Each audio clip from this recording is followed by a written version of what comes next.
we need fiscal stimulus. We need monetary stimulus. When you shut down the economy, it's going to immediately impact people's jobs. And right now, projections are unemployment claims this week alone over 2 million new ones.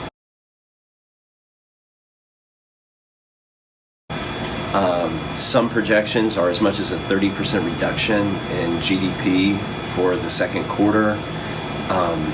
We need stimulus right now. We need to get by, but we also need to get things going again as soon as possible.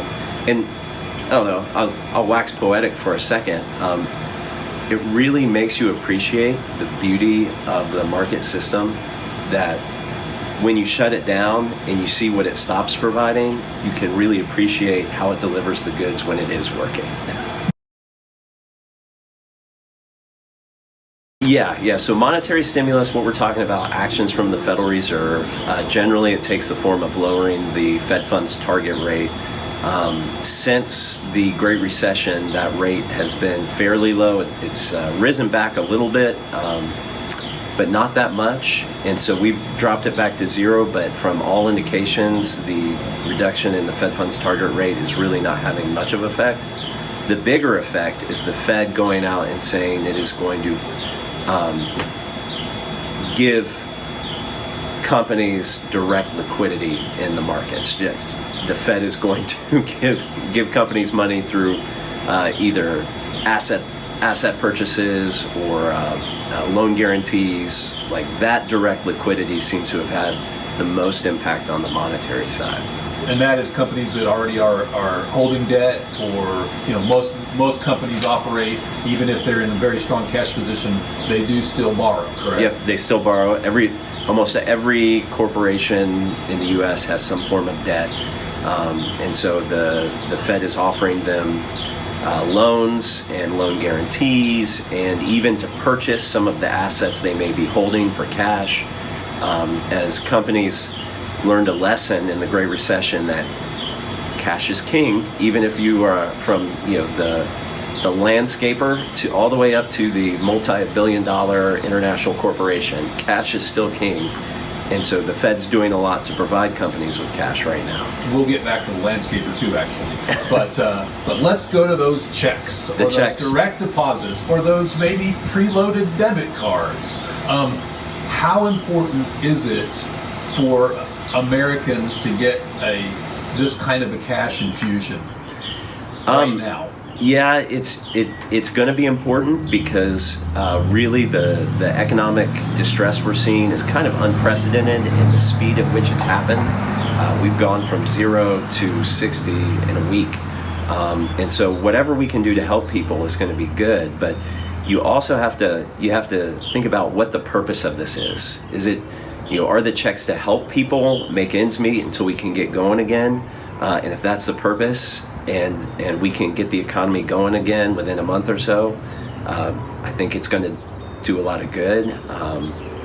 But when you look historically at what programs like this have done, for example, the Bush era $300, $600 checks that went out, really didn't have that much of an economic impact. Now, of course, the magnitude's much larger with this one, so we might see it move the needle a little bit more.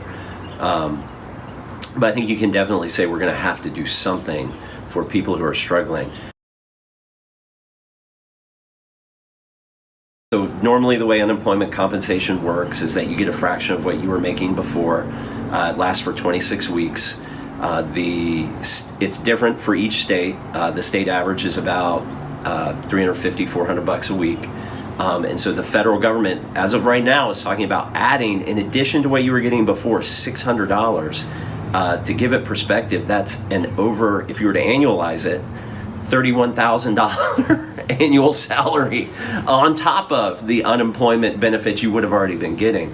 So that's going to be a massive cash infusion, and it's going to go directly to the people who are trying unemployment and compensation. And those are the ones who need it the most. So that's, looking at everything right now, I think that's where the biggest impact is going to be in terms of keeping people's heads above water and allowing them to get through this.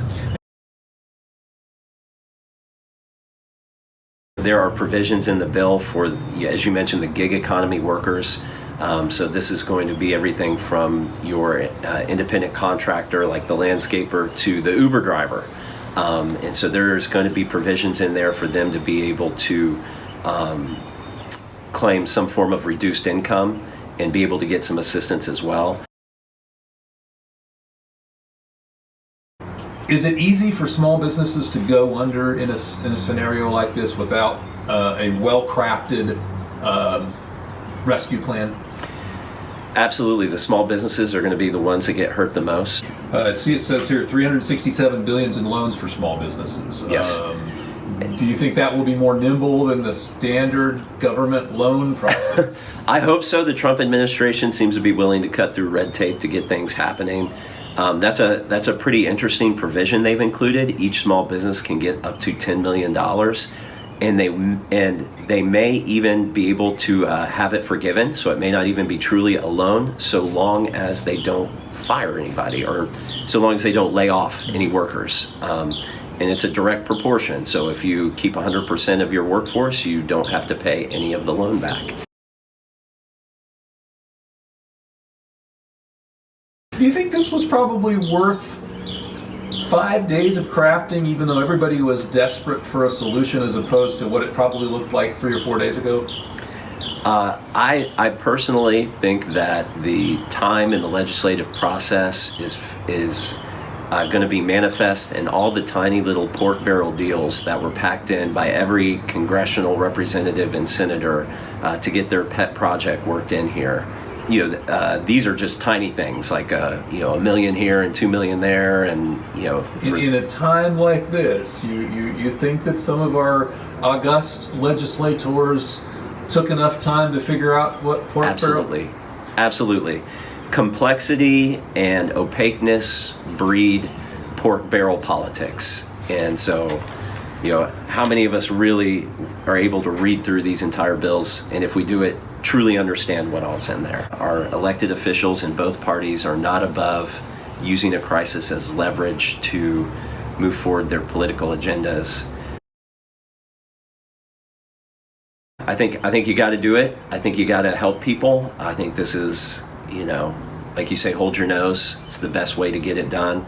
Hopefully, we're able to get the economy going again. I think what we are going to have to reckon with right now is that all of these quarantine measures have carried a lot of benefits in terms of saving lives and flattening the curve. And the benefits are there. We all see them. What we also need to see are the costs. And we are going to start increasingly seeing the costs of this, and they're tremendous. And so we are going to have to approach this problem not from just benefits of quarantine, but the benefits in the context of the costs as well, and find the right balance. And that's not a real popular thing to say yet, probably. No, that will not make me very popular.